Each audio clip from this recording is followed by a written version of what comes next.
First, we have to assess the head.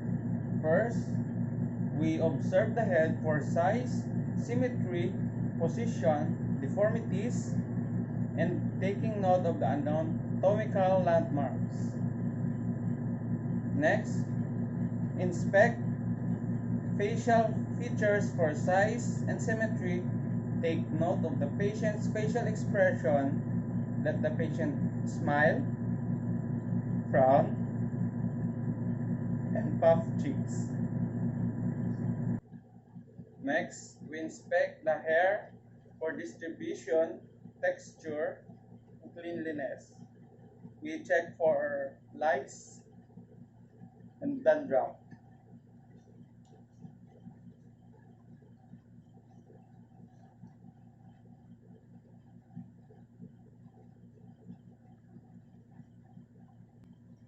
Next, you also must assess the skin color. You must look for scars, edema, lesions, and any unusual skin pigmentations. Next, we must inspect the nose. First, we need to inspect the external structures of the nose for alignment, symmetry, proportionality, shape, and lesions. Inspect tuloy-tuloy.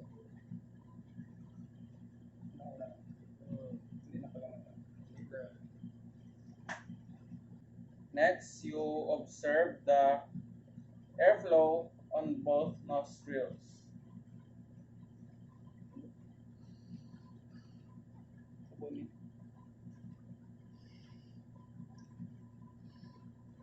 Okay. Internal inspection of the nose. Next is to check the internal inspection of the nose. Use light to illuminate the nares. Observe mucus, colors, and character of nasal mucosa. Assess the septum knotting, its position. Next is you tilt the head backward and press the tip of the nose gently.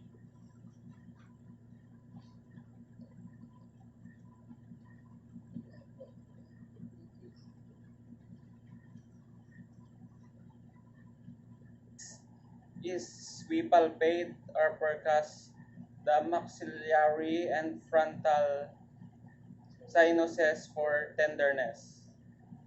First, the frontal, the maxillary,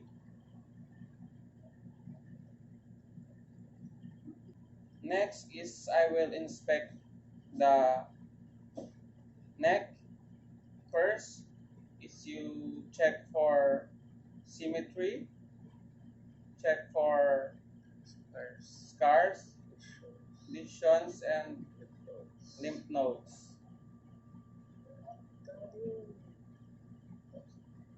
Next is we palpate the lymph nodes with the pads of our fingers. First, the pre-auricular, the posterior auricular, the occipital, the tonsillar, the submandibular, the submental, the superficial cervical, and the posterior cervical. Include also the deep cervical chain. That's it. You must note the nodes, size, shape, mobility, consistency, any tenderness, and limitations. Next is we palpate and inspect the trachea for deviation and note position and movement upon swallowing.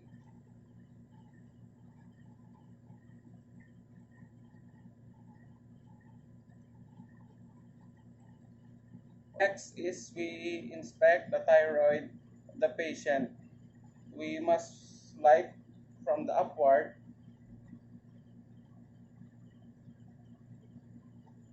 We ask the patient for to sip some water and extend his neck backward.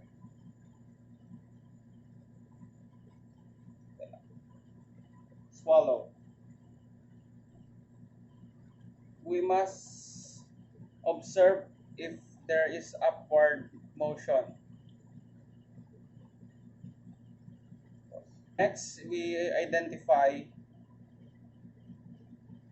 the thyroid cartilage, the cricoid cartilage, and the thyroid gland.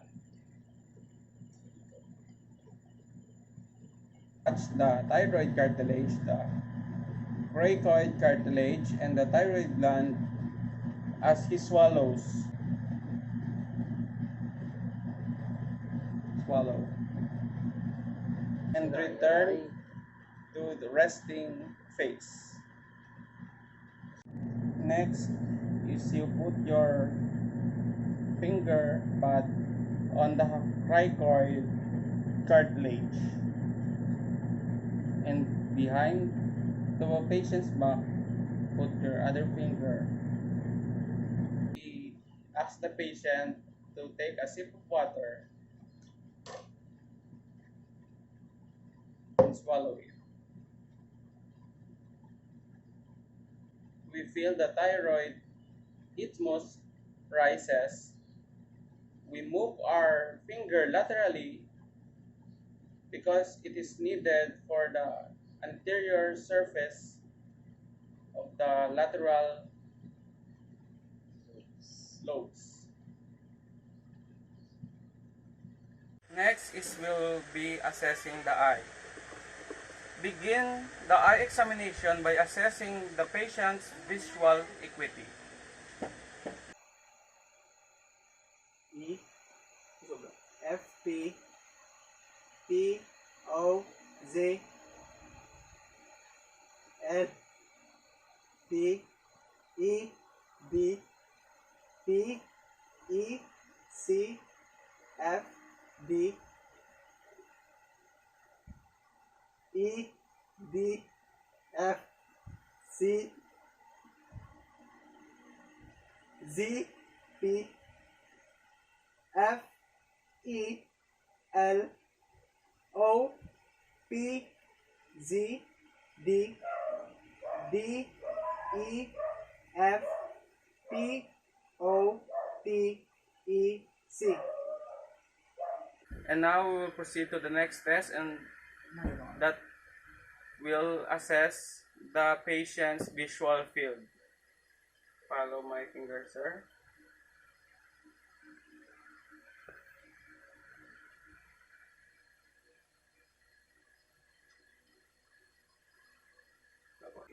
The visual fields of my patients are normal. Next, we will inspect the area of the lacrimal gland, lacrimal sac, inspect the conjunctiva sclera. I'll ask the patient to look up carefully, inspect each pupil and iris. Normally, iris markings are clearly defined and equal size. Continue to assess the pupil.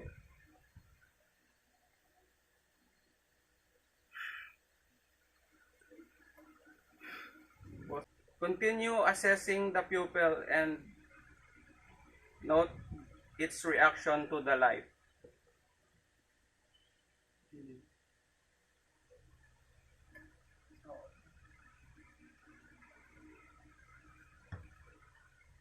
If the light reaction is abnormal, test the near reaction.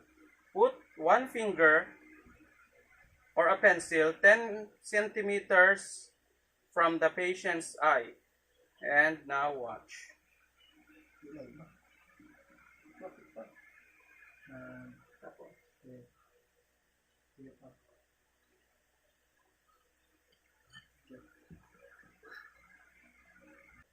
So the eyes of my patient are normal.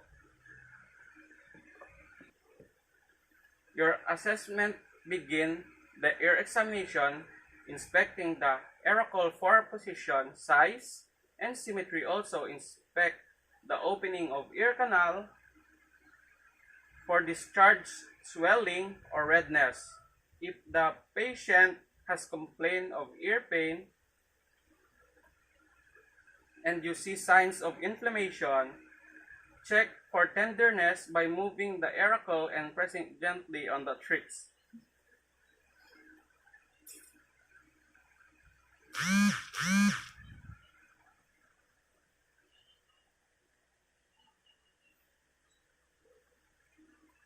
Let's see any tenderness and swelling on the ear. Now let us evaluate the patient's ear. Exclude one of the patient's ear. Test the open ear by softly whispering numbers and words from 1 or 2 feet away.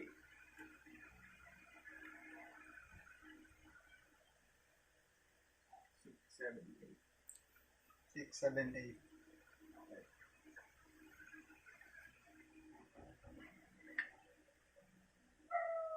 Three, 6, 8. 3, 6, 8.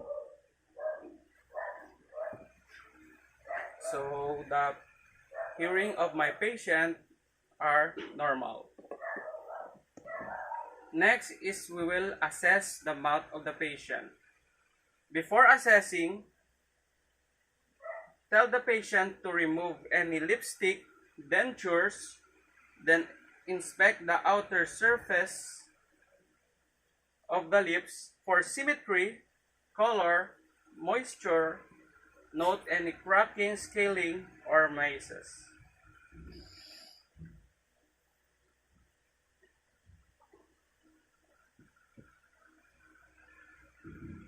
Continue by inspecting the tongue, the symmetry and color of the tongue. Inspect the dorset surface, which is normally rough and bulky, papillae, and is sometimes covered with thin white clothing.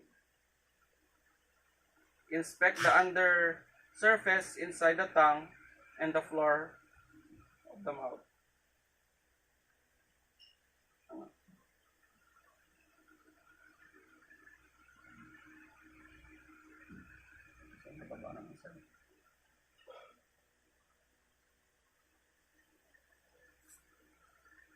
So my patient's mouth is normal. I did not see any tongue infections.